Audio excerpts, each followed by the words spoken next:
படுத்து தூங்கி எந்திரிச்சாலே முதுகு ஃபுல்லா ஸ்டிஃபா பெயின்ஃபுல்லா இருக்கா? கொஞ்ச நேரத்துக்கு அப்புறம் சரியா போகுதா?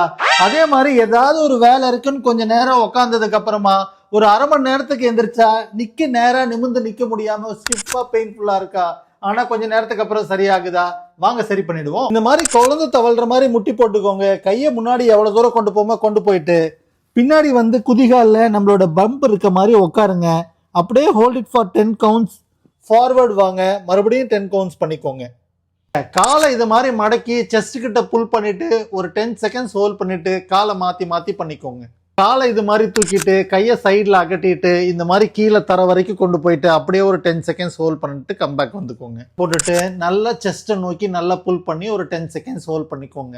காலையும் மடக்கிட்டு சிம்பிளா ரைட் அண்ட் லெஃப்ட் நல்லா ரோல் பண்ணி கால் கீழே தொடுற மாதிரி கொண்டு போங்க. நீட்டிக்கிட்டு கையை கோத்துட்டு தரையை நோக்கி நல்லா கீழே கொண்டு வந்து தரையை தொட்டுட்டு 2 பக்கமும் பண்ணுங்க.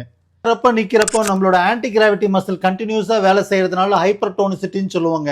கொஞ்சம் டென்ஷன் ஆகிறதுனால தன்னை ப்ரொடெக்ட் பண்றதுக்கு இது மாதிரி டைட்னஸ் ஃபார்ம் ஆகும். இது சிம்பிள் இண்டிகேஷன் ஃபார் டீகண்டிஷனிங். அப்படின்னா நம்ம வாழ்ற வாழ்க்கைக்கு நம்ம உடம்பு ஃபிட்னஸ் இல்லைன்னு அர்த்தம். அதனாலதான் ஸ்ட்ரெயின் ஆயிட்டு காலையில டைட்னஸ் வருது.